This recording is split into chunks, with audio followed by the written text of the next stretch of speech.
let's find the complex fourth roots of negative 16i.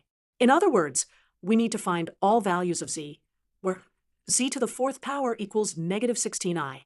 To solve this, let's use the polar form. First, we need to write negative 16i in polar form.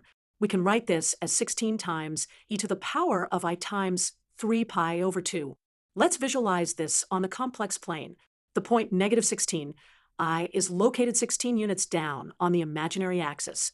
Now, to find the fourth roots, we use the formula r to the 1/4 times e to the power of I times theta plus 2 pi k all over 4, where k goes from 0 to 3.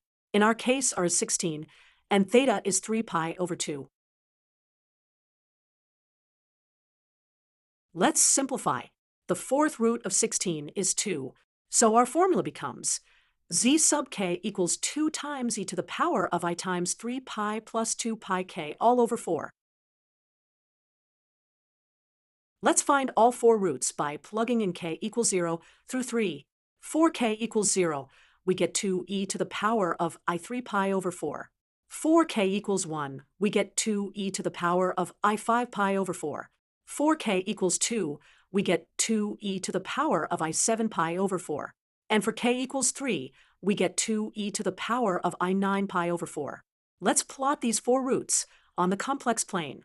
Notice how they form a square, each 2 units away from the origin, and spaced 90 degrees apart. To verify these are indeed the fourth roots, we can raise each one to the fourth power, and we should get negative 16i. The calculation is left as an exercise. Thank you for watching.